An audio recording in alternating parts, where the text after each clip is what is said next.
Hello dear students, आज के class में हम लोग डिस्कस करेंगे chapter 2 electrostatic potential and capacitance का topic number 2.9 which is electrostatics of conductors.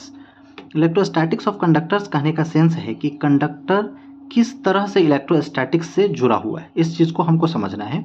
या फिर इसी चीज़ को हम अगर चाहे तो ऐसे भी लिख सकते हैं, behaviour of conductors in the electrostatic field. जो बिहेवियर है कंडक्टर का वो इलेक्ट्रोस्टैटिक फील्ड में या कहिए इलेक्ट्रिक फील्ड में किस तरह का है। कंडक्टर का बिहेवियर हमको समझना है कि इलेक्ट्रिक फील्ड में किस तरह से रहता है। तो इस चीज़ को समझने के लिए हम लोग टोटल 6 पॉइंट्स को डिस्कस करेंगे। तो जो सबसे पहला पॉइंट हमको समझना है कि net electrostatic field inside the conductor is zero. Conductor के अंदर जो नेट इलेक्ट्रोस्टैटिक फील्ड या इलेक्ट्रिक फील्ड होता है वो जीरो होता है। किसी भी कंडक्टर के अंदर नेट इलेक्ट्रिक फील्ड का वैल्यू जीरो होता है। इसको हम लोग समझते हैं। सबसे पहले मान लीजिए कि हमारे पास एक कंडक्टर है। ये जो शेप आपको नजर आ रहा है इसको इमेजिन कीजिए कि ये कंडक्टर है। कंडक्टर के अंदर पॉजिटिव चार्ज और नेगेटिव चार्ज हमारा स्प्रेड होता है। पॉजिटिव चार्ज और नेगेटिव चार्ज जैसे तैसे फैला हुआ होता है। अब इस कंडक्टर को अगर हम इलेक्ट्रिक फील्ड में डालते हैं, इमेजिन कीजिए कि यहाँ पे हम इलेक्ट्रिक फील्ड है। इलेक्ट्रिक फील्ड या तो पॉजिटिव चार्ज के कारण हो सकता है या फिर नेगेटिव चार्ज के कारण हो सकता है। तो यहाँ पे हम कंसिडर कर रहे हैं कि कुछ पॉजिटिव चार्ज है जो हम दिखाते नहीं है, एज्यूम करते हैं बस कि यहाँ पे पॉजिटिव चार्ज है जिसके कारण इलेक्ट्रिक फील्ड का डायरेक्शन इधर है, लेफ्ट टू राइट है। इस इलेक्ट्रिक फील्ड में हम लोग एक कंडक्टर को डाल रहे हैं जिसके पास ऑब्वियस सी बात है कंडक्टर है तो पॉजिटिव और नेगेटिव दोनों चार्ज होगा। तो पॉजिटिव चार्ज के कारण जो इलेक्ट्रिक फील्ड है वो इसके सारे नेगेटिव चार्ज को अपनी तरफ अट्रैक्ट करने का कोशिश करेगा। जो इलेक्ट्रिक फील्ड के प्रभाव के कारण सारा का सारा नेगेटिव चार्ज लेफ्ट साइड में एक्यूमुलेट हो जाएगा, लेफ्ट साइड में इकट्ठा हो जाएगा और जितना भी पॉजिटिव चार्ज इसके पास रहा होगा वो पॉजिटिव चार्ज के इलेक्ट्रिक फील्ड के रिपल्सिव फोर्स के कारण राइट साइड में इकट्ठा हो गया है। लेफ्ट साइड में जो इकट्ठा हो रहा है इस टर्मिनल को, इस पोर्शन को हम लोग पार्ट बी कंसिडर कर रहे हैं और जो राइट साइड में इकट्ठा हो रहा है पॉजिटिव चार्ज इसको हम लोग ए कंसिडर कर रहे हैं। ठीक, अब होता क्या है कि यहाँ जो निगेटिव चार्ज है और ये जो पॉजिटिव चार्ज है ये दोनों मिलकर इलेक्ट्रिक फील्ड लाइन क्रिएट करते हैं, इलेक्ट्रिक फील्ड प्रोड्यूस करते हैं। कैसे? हम इलेक्ट्रिक फील्ड के प्रॉपर्टी को पढ़े हुए हैं चैप्टर 1 में। हम लोग समझे थे उस समय कि पॉजिटिव चार्ज से इलेक्ट्रिक फील्ड लाइन निकलता है और नेगेटिव चार्ज की तरफ जा रहा होता है। मतलब ये पॉजिटिव चार्ज वाला जो पोर्शन है पार्ट ए, इधर से इलेक्ट्रिक फील्ड लाइन निकलते हुए जो हमारा नेगेटिव चार्ज है उधर की तरफ जा रहा होगा। मतलब यहाँ पर जो इलेक्ट्रिक फील्ड है ये इंटरनल चार्ज के कारण इसका डायरेक्शन राइट से लेफ्ट की तरफ होगा, नहीं, राइट से लेफ्ट की तरफ है। और मुद्दा का बात ये है कि जितना इलेक्ट्रिक फील्ड बाहर दिया जा रहा है, जितना इलेक्ट्रिक फील्ड जो इधर का चार्ज है वो इधर दे रहा है, सेम उतना ही अमाउंट का इलेक्ट्रिक फील्ड इन चार्जेस के कारण भी क्रिएट होगा। मतलब इधर इमेजिन कीजिए कि हम इलेक्ट्रिक फील्ड अगर ई नॉट दे रहे हैं तो जो हमारा नेगेटिव चार्ज और पॉजिटिव चार्ज के कारण जो इलेक्ट्रिक फील्ड क्रिएट हो रहा है ईपी, वो ईपी जो एक्सटर्नल इलेक्ट्रिक फील्ड है, ये इंटरनल चार्ज के कारण जो इलेक्ट्रिक फील्ड ईपी हम कंसीडर कर रहे हैं वो एक्सटर्नल चार्ज के कारण जो इलेक्ट्रिक फील्ड ई नॉट है इसके बराबर होगा। तो अगर देखा जाए तो नेट इलेक्ट्रिक फील्ड इसके अंदर क्या हो जाएगा? जीरो। जितना इलेक्ट्रिक फील्ड इधर दिया जा रहा है उतना ही इलेक्ट्रिक फील्ड अंदर डेवलप हो जा रहा है। मतलब नेट इलेक्ट्रिक फील्ड हो गया जीरो कंडक्टर के अंदर। नहीं, इसी चीज़ को हम लोग यहाँ पे अपने लैंग्वेज में लिखे हैं जिसको एक बार हम लोग जल्दी से समझते हैं। हम लोग लिखे हैं a conductor contains large number of free electrons. एक कंडक्टर अपने अंदर large number of free electrons को रखता है, इसके पास बहुत सारा फ्री इलेक्ट्रॉन होता है। When it is placed in electric field E not, जब इसको हम लोग इलेक्ट्रिक फील्ड में रखते हैं, जो इस इलेक्ट्रिक फील्ड को हम एज्यूम क्या किए हैं? External electric field E naught. Each electron feels a force F equal to minus e into e naught in opposite direction of electric field. जितना भी इलेक्ट्रॉन होगा सारा इलेक्ट्रॉन अपने ऊपर इलेक्ट्रिक फील्ड के अपोजिट डायरेक्शन में अपने ऊपर फोर्स लगता हुआ महसूस करेगा। आप लोग इलेक्ट्रिक फील्ड में पढ़े हैं कि जो फोर्स इलेक्ट्रिक फील्ड के कारण लगता है वो क्या होता है? Q इंटू ई, जो इलेक्ट्रिक फील्ड का वैल्यू है और जो चार्ज का वैल्यू है। तो चार्ज के रूप में कौन है? इलेक्ट्रॉन। तो इलेक्ट्रॉन इंटू ई नॉट, इतना फोर्स लग रहा होता है इलेक्ट्रॉन पे, जिसके कारण क्या होगा? Due to which electrons gets accumulated towards side B, जिसके कारण जो इलेक्ट्रॉन है वो साइड बी में इकट्ठा हो जाता है, एक्यूमुलेट हो जाता है। नहीं, and positive charge towards side A, और ऑब्वियस सी बात है कि पॉजिटिव चार्ज किधर इकट्ठा हो जाएगा? साइड ए की तरफ इकट्ठा हो जाएगा। नहीं, now this both charges produces electric field. अब ये दोनों चार्ज, नेगेटिव चार्ज और पॉजिटिव चार्ज मिलकर इलेक्ट्रिक फील्ड प्रोड्यूस करते हैं which is equal to external electric field, जो कि जो एक्सटर्नल ये दोनों चार्ज मिलकर जो इलेक्ट्रिक फील्ड प्रोड्यूस कर रहे हैं ईपी, ये external electric field E not के बराबर है।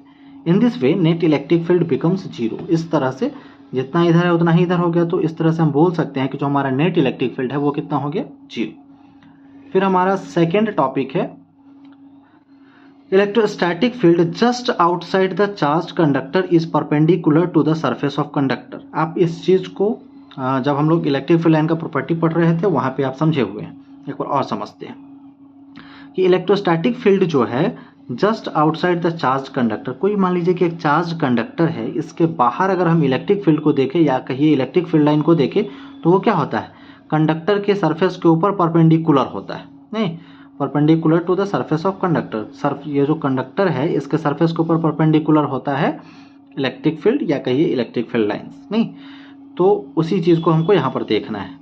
अगर हम यहाँ एज्यूम करें, मान लीजिए कि किसी का इच्छा हो कि हम कैसे मान ले कि परपेंडिकुलर ही होता है, तो अगर हम यहाँ पे एज्यूम करें कि जो इलेक्ट्रिक फील्ड लाइन यहाँ से निकल रहा है, इस कंडक्टर में जो चार्ज है इसके कारण जो इलेक्ट्रिक फील्ड लाइन निकल रहा है वो ये है, ऐसे निकल रहा है, जो इसके सरफेस के साथ थीटा एंगल बनाते हुए निकल रहा है।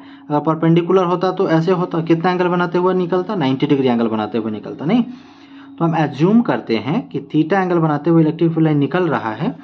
तो इस कंडीशन में इस ई का अगर हम कंपोनेंट एक एक्स एक्सिस और एक वाई एक्सिस में लेना चाहे तो हम क्या कंसिडर किए हैं कि सरफेस के साथ थीटा एंगल बनाते हुए निकल रहा है, तो सरफेस के साथ ये लाइन हमारा जुड़ा हुआ है, तो इस इलेक्ट्रिक फील्ड का कंपोनेंट इधर कितना हो जाएगा, ई कॉस थीटा। इन चीज़ों को आप 11 से ही जान रहे हैं। इसका कंपोनेंट इधर हो जाएगा ई कॉस थीटा, और चूंकि एंगल इधर नहीं जुड़ा हुआ है तो ई का कंपोनेंट इधर हो जाएगा ई साइन थीटा।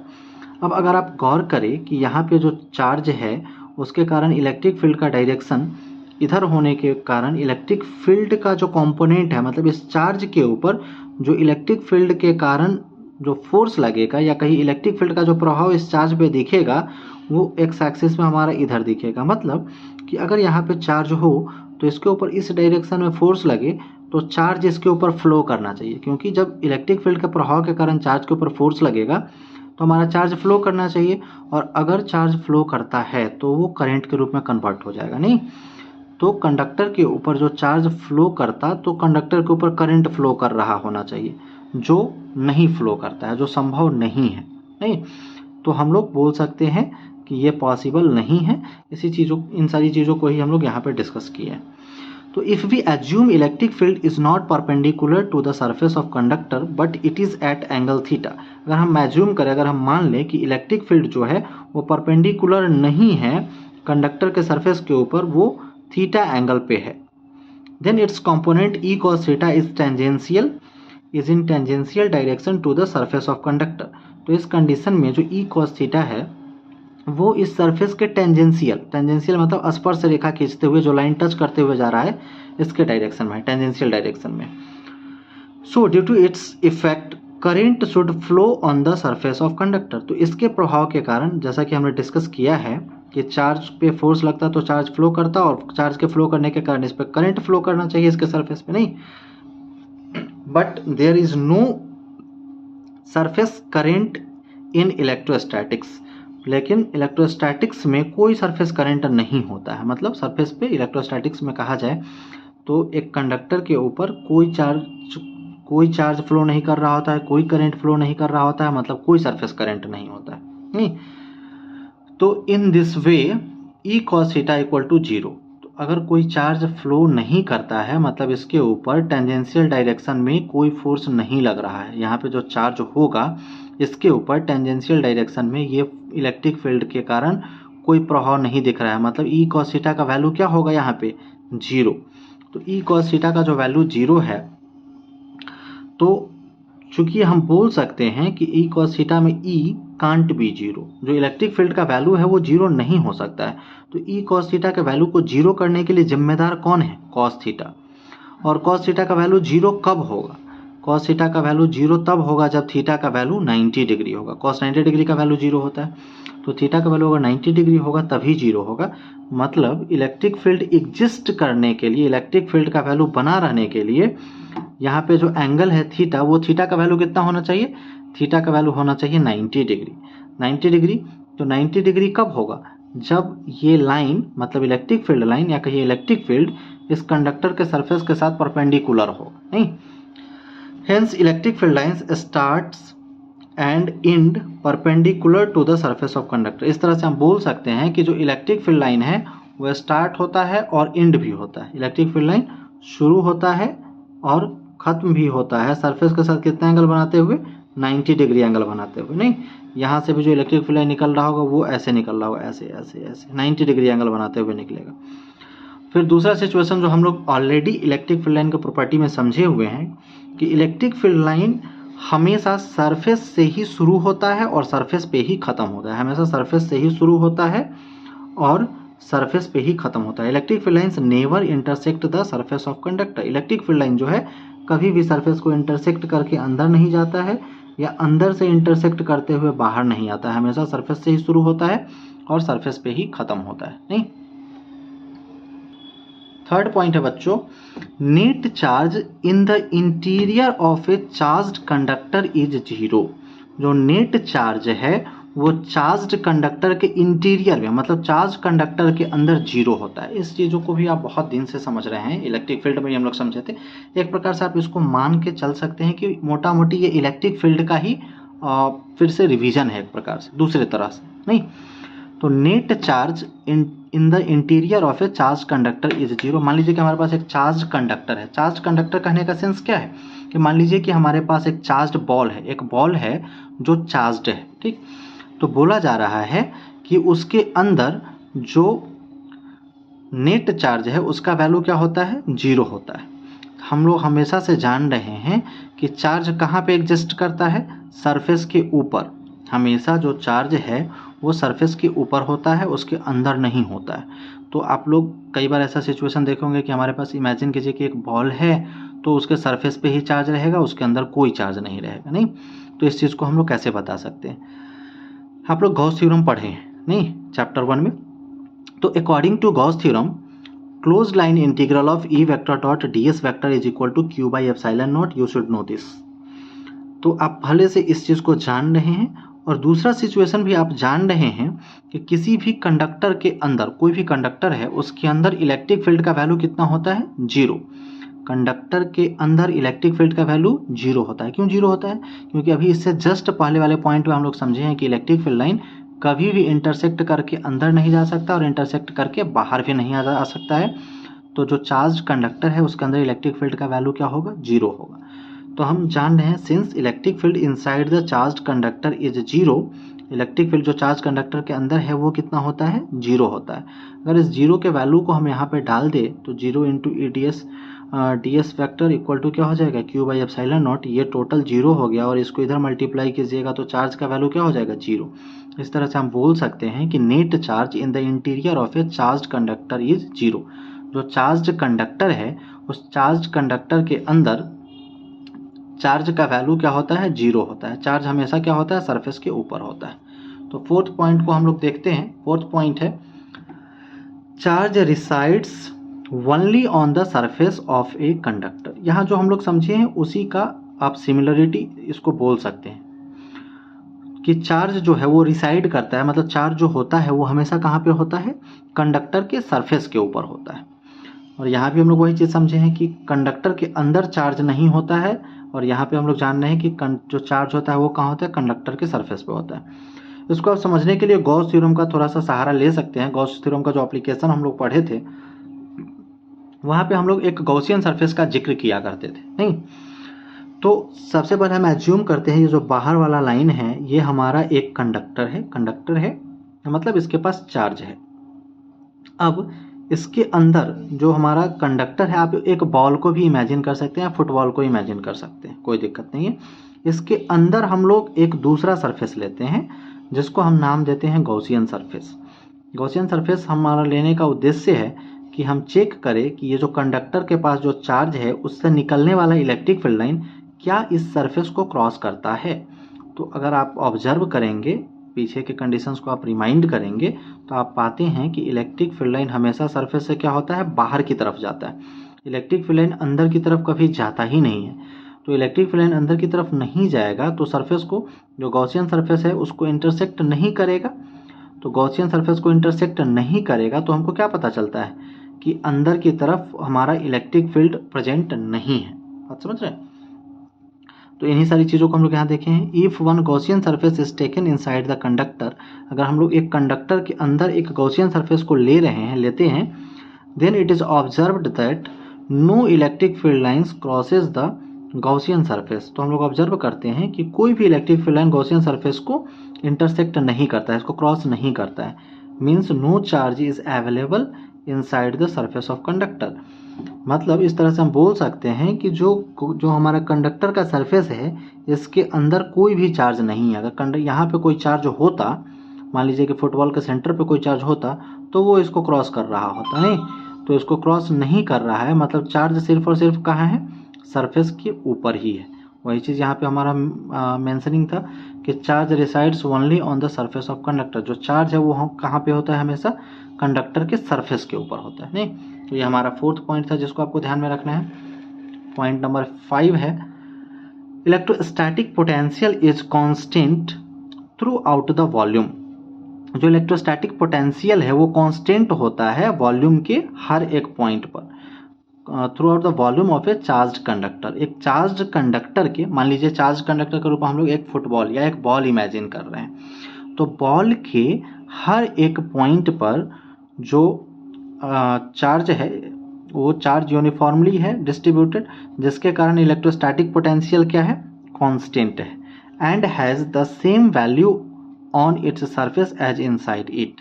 और जितना वैल्यू इलेक्ट्रिक पोटेंशियल का इसके सरफेस के ऊपर है उतना ही इसके अंदर है। इस चीज़ को हम लोग समझते हैं। हम लोग इलेक्ट्रोस्टैटिक पोटेंशियल में पहले पढ़े थे एक इक्विपोटेंशियल सरफेस।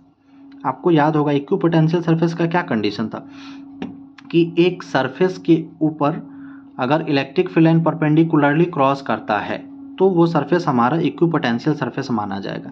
इक्विपोटेंशियल सरफेस का जो मेन कंडीशन है वो यही है कि सरफेस के ऊपर electric field line perpendicularly cross करना चाहिए। तो अगर हम किसी भी कंडक्टर को देखें तो उस कंडक्टर पे चार्ज होगा और उसका क्या प्रॉपर्टी है कि इलेक्ट्रिक फील्ड लाइन कंडक्टर से परपेंडिकुलरली निकलेगा बाहर की तरफ या उसके तरफ अंदर की तरफ परपेंडिकुलरली आएगा। मतलब कंडक्टर को अगर हम ऑब्जर्व करें तो कंडक्टर पे इलेक्ट्रिक फील्ड लाइन परपेंडिकुलरली ही मिल रहा होता है, या तो बाहर जाए या फिर अंदर है, लेकिन कैसे मिल रहा होता है, परपेंडिकुलरली।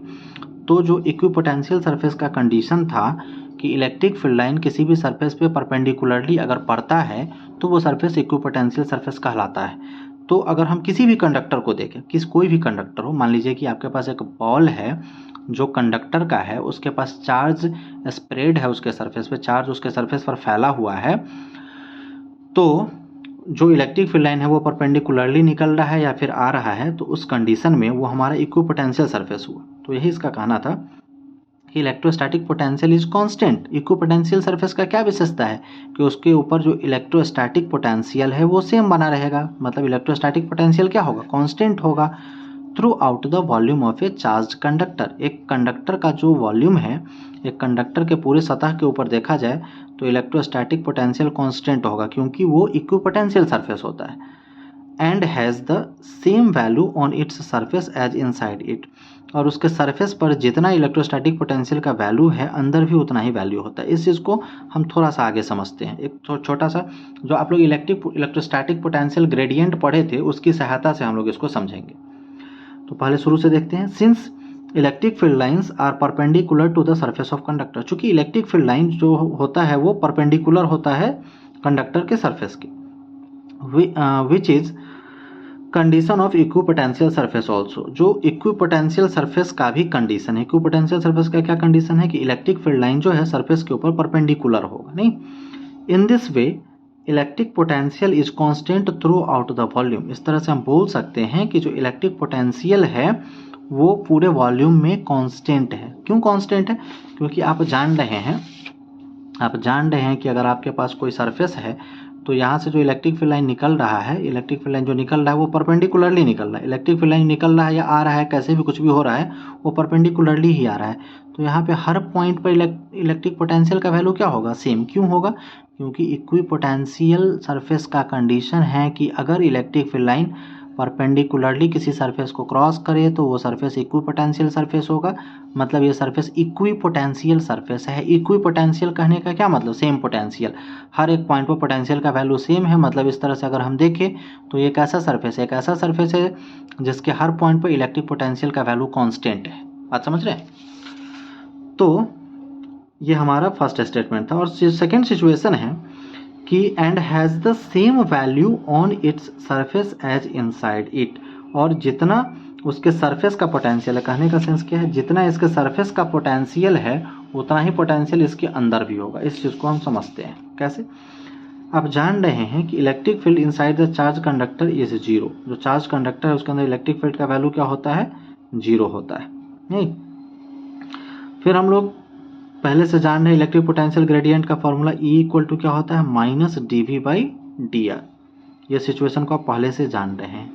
और आप इलेक्ट्रिक फील्ड का जो वैल्यू है वो कंडक्टर के अंदर कितना है, जीरो। यहाँ पर अगर आप इस सिचुएशन में देखेंगे तो कंडक्टर के अंदर इलेक्ट्रिक फील्ड का वैल्यू कितना है, जीरो। जीरो क्यों है, क्योंकि इलेक्ट्रिक फील्ड लाइन सरफेस को कभी इंटरसेक्ट कर ही नहीं सकता है। हम लोग अभी भी इस सिचुएशन को देखे हैं पॉइंट नंबर 3 या 4 में कि इलेक्ट्रिक फील्ड लाइन कभी भी सरफेस को इंटरसेक्ट नहीं करेगा, मतलब इसके अंदर जो इलेक्ट्रिक फील्ड का वैल्यू है वो कितना है, जीरो है। बात समझ रहे हैं? तो इलेक्ट्रिक फील्ड का वैल्यू जीरो है और हम जान रहे हैं इलेक्ट्रिक फील्ड का फॉर्मूला होता है minus dV/dr, electrostatic potential gradient से। तो अगर हम इलेक्ट्रिक फील्ड का वैल्यू यहाँ पे जीरो रखें तो माइनस dV/dr इक्वल टू क्या हो जाएगा, जीरो।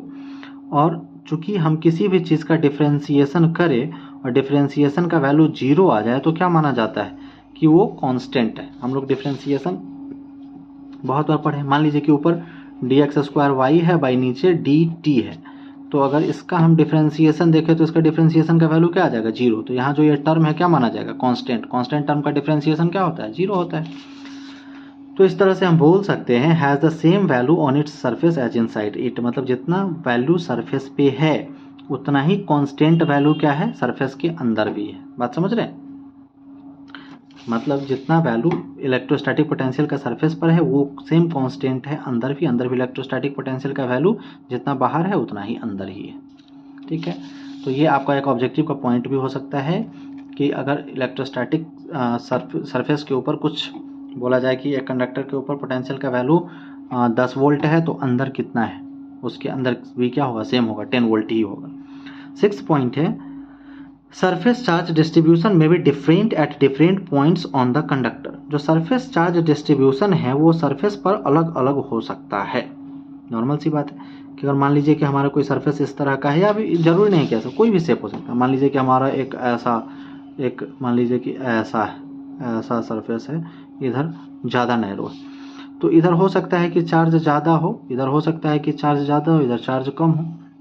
हमारा चार्ज का जो वैल्यू है वो डिफर कर सकता है। मतलब चार्ज का जो डिस्ट्रीब्यूशन है, जो सरफेस चार्ज डिस्ट्रीब्यूशन हम लोग पढ़े थे, फिर सरफेस चार्ज डेंसिटी भी पढ़े थे चैप्टर 1 में, जिसको हम सिग्मा से डिनोट करते हैं, क्या होता है, charge spread per unit area. तो जो सरफेस चार्ज डेंसिटी है, charge spread per unit area, उसका वैल्यू डिफरेंट हो सकता है। नहीं, वही चीज़ हम लोग यहाँ पर देख रहे हैं।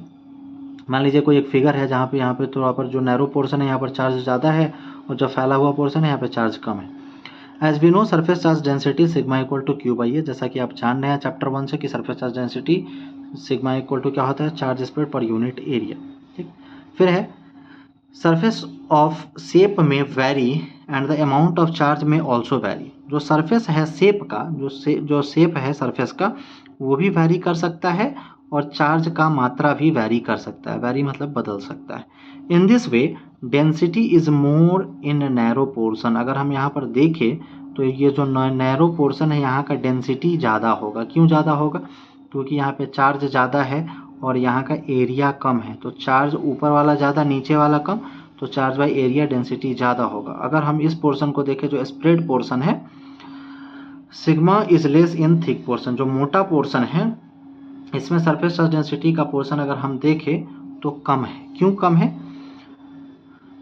क्योंकि यहाँ पर एरिया ज़्यादा है। एरिया मतलब नीचे वाला ज़्यादा है और ऊपर वाला कम है, तो यहाँ पे इस पोर्शन में सरफेस चार्ज डेंसिटी का वैल्यू कम होगा। मतलब जो सरफेस चार्ज डिस्ट्रीब्यूशन या सरफेस चार्ज डेंसिटी है वो सरफेस के ऊपर अलग अलग हो सकता है। ये था हमारा 6th पॉइंट। और एक और पॉइंट लास्ट है 7th पॉइंट, उसको देखते हैं। 7th पॉइंट है expression for electric field at the surface of charged conductor. एक चार्ज्ड कंडक्टर का जो सरफेस है इसके ऊपर इलेक्ट्रिक फील्ड का वैल्यू कितना होगा, इस चीज़ को हम लोग पहले से पढ़े हुए हैं। आप चैप्टर 1 में जब गॉस लॉ के एप्लीकेशन को पढ़ रहे थे वहाँ पर आप जाने थे कि मान लीजिए कि हमारे पास कोई भी कंडक्टर है, आज शुरू में हम लोग समझे थे कि थिन सरफेस है, थिन सरफेस के ऊपर चार्ज फैला हुआ हो तो इसके कारण हम लोग यहाँ पे एक सरफेस लिए थे, गॉसियन सरफेस के रूप में क्या लिए थे, सिलेंडर लिए थे। इधर से इलेक्ट्रिक फील्ड लाइन क्रॉस करेगा और इधर से भी इलेक्ट्रिक फील्ड लाइन क्रॉस करेगा, और इसका जो फाइनल वैल्यू आया था इलेक्ट्रिक फील्ड का वो आया था सिग्मा बाई 2 एप्सिलॉन नॉट, जब ये सरफेस हमारा थीन था। अगर हम उस समय को याद करें तो हम समझे थे कि ये सरफेस अगर थिक हो या फिर अगर हम इस थीन सरफेस के जगह पर कंडक्टर यूज करें तो हमारा सरफेस चार्ज डेंसिटी इधर वाले पोर्शन का भी और इधर वाले पोर्शन का भी दोनों काउंट होगा। तो सिग्मा प्लस सिग्मा यहाँ 2 सिग्मा हो जाएगा और 2 कैंसिल होकर इलेक्ट्रिक फील्ड का वैल्यू कितना बचेगा, सिग्मा बाई 2 एप्सिलॉन नॉट बचेगा। नहीं तो अगर हम इस चीज़ को रिमाइंड करें तो यहाँ पे डायरेक्ट हम लिख सकते हैं, सिर्फ पॉइंट को हमको समझना है कि क्या है। बस ये जो कुछ भी अभी आप पढ़े हैं सब कुछ आप ऑलरेडी पढ़े हुए हैं, उसी का एक प्रकार से रिकैप्चुलेशन है, रिवीजन है एक प्रकार का। तो इसका रिवीजन इसलिए है क्योंकि हमको इसकी सहायता से जो नेक्स्ट टॉपिक कैपेसिटर है या कहिए कंडेंसर है उसको समझना है। मतलब अब जो नेक्स्ट पोर्शन हमारा स्टार्ट होने वाला है वो कंडेंसर या कैपेसिटर का पोर्शन है, जो बहुत इंपॉर्टेंट पोर्शन है। तो उसको डील करने के लिए पहले हम लोग इन चीज़ों को समझ रहे हैं। तो expression for electric field at the surface of charged conductor, एक चार्ज्ड कंडक्टर के सरफेस के ऊपर जो इलेक्ट्रिक फील्ड का वैल्यू होता है वो इलेक्ट्रिक फील्ड का वैल्यू कितना है, सिग्मा बाई एप्सिलॉन नॉट। एक कंडक्टर के ऊपर जो इलेक्ट्रिक फील्ड का वैल्यू डेवलप हो रहा है वो इलेक्ट्रिक फील्ड कितना क्रिएट हो रहा है, सिग्मा बाई एप्सिलॉन नॉट। तो ये हमारा 7 पॉइंट्स था टॉपिक नंबर 9 में। इसके बाद हम लोग नेक्स्ट टॉपिक पढ़ेंगे। तो हम लोग मिलते हैं फिर नेक्स्ट क्लास में, तब तक आप लोग अपना ख्याल रखिएगा, अच्छे से रहिएगा। तब तक के लिए bye bye and take care.